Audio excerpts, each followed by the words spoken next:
Good morning. I picked some rattlesnake string beans for dinner. There was about 3 times that much here. I left them on the stool, and this guy ate them. Why did you eat those beans? Poor guy. I didn't know he liked string beans, so I got to pick more. But let's go out and see where those rattlesnake beans are in the permaculture orchard here. You can see we've had several light frosts, and so you can see it's affected the leaves here on the cucumbers. Our sunflowers are pretty much over. We do have a watermelon there that's hanging on. Some nice zinnias. The big story this year, and I think I've shared it with you before, is all these carrot seeds. It's going to be a bumper carrot seed crop year. We'll probably get several pounds of carrot seed out of this seed crop. So we're really stoked about that. And I'll take you over here, show you some of the stuff I talked about in Crestone. Take a look at that cabbage. That's a massive mambo. But here in our painted mountain corn, an accident occurred, and I shared it with everyone in Crestone. So you're looking at kohlrabi, and a few seeds dropped in here. Now, we can't grow this crop in the direct sun here because it's just too hot, but it does amazing in between the corn. So now we know this, we can replicate it, and that's just learning from your permaculture orchard on what to do. You got to listen to the plants. Nice little native gaillardia that popped up out of nowhere. And just all of the amazing biodiversity we have in here is absolutely insane. I got a huge, oh, there's a big snake. Oh, there's a little guy. Oh, shoot. A lot of snakes out here. Probably dozens in this little orchard. And this whole potato crop's got to be harvested, so I'll do a video on that. It's going to be we did a late season potato harvest, and I've never done that, and it really came out good.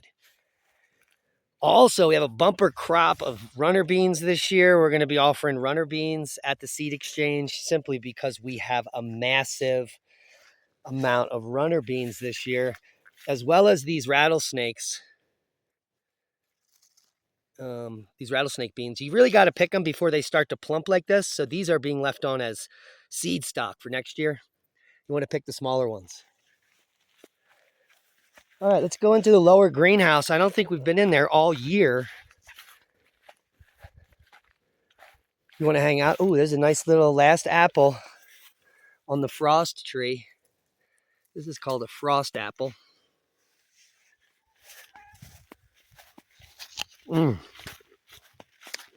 Super crisp, sweet and tart at the same time. A good apple. The best part about this apple is it has 0 chemicals on it, which is impossible to find in the stores today. In fact, they use a chemical even on organic produce to preserve them for up to 2 years. So the fruit that you're buying, even if it's organic, if it comes in a plastic bag, could be 2 years old. Pretty bizarre. The food in the supermarket is not for human consumption these days. So I can't implore you guys enough to be growing your own food or buy from someone that grows their own food and doesn't use chemicals. Alrighty. We'll have some late season strawberries popping out. They're already budding up. I've been eating strawberries up above. So we've got a lot of tomatoes producing in here, but I shifted over to cucumbers about a month ago. Wow, I didn't see that one. Look at that. That is a mambo. Cuke just hanging off a string. So we've got cucumber production everywhere, as well as tomatoes in here. And these crops will grow all the way I got some flat leaf parsley here that's going to seed. It's a very slow process, and you've got to collect each seed head as they mature. Like this one's about ready. You know they're mature when they start falling off. So there's some mature seeds in here on the parsley that I can be harvesting. They'll also probably start growing out of the ground here. So here's a grape tomato that I planted late. And this is so that we have tomatoes all the way through Christmas and into the new year. It's going to set all this fruit, massive amounts of fruit. Can we get it in there? Yeah. And all those yellow flowers are going to be fruit sets all the way up. And this will grow all the way up to the ceiling where it's warmest, and we'll keep it up here for the winter. We also have this amazing heirloom tomato in the back here. Which I really need a few hands to pull that, so oh well. And so another cherry tomato here that's close to the water. So this grows all the way through the new year. It's setting tons of fruit here. Oh, I got a little lizard. A new little lizard buddy. He just moved in. I saw him this morning. Hi, Buggy. Hi, little guy. He's only about an inch. Here's my finger. Look at that little guy. He's scared. Yeah, so look at these cherry tomatoes setting fruit here. All of these flower sets are going to be more cherry tomatoes.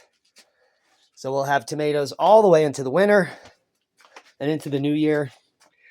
Huge area of French sorrel back here. And I've got about 8 cukes growing in here, all setting fruit pretty hard. So it's going to be, hopefully, a good pickling year. Look at this tomato's beauty. That is a beauty. And so this time of year, we have way too much food that we could possibly eat, and Graham wants a ball. So we give it away to all our neighbors, and they are grateful. Even our UPS guy. Take a look at this parsley. Beautiful. And these 4 o'clocks. A nice celery here that's been growing and self-seeding. Look at that head in there. Beautiful. Self-seeding for years. We got more celeries coming up here. A nice little basil area where I can harvest in a few weeks here to make a pesto out of this, because we had a huge garlic crop this year, as well as onions. None of these foods have any chemicals whatsoever on them, which is why Lee and I typically don't get sick. I haven't been sick in 12 years since I changed my diet, as far as any debilitating sickness whatsoever. Because the nutrition and the food I eat is 100% there, because I pick it, and then I eat it. Just like this celery. Or just like this tomato. Right, Graham? We know what she wants.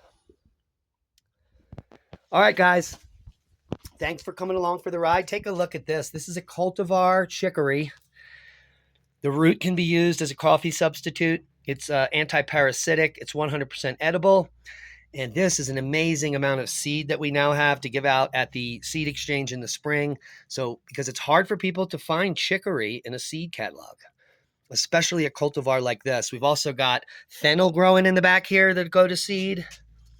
If you like a little licorice flavor. Got some garlic chives in the back there.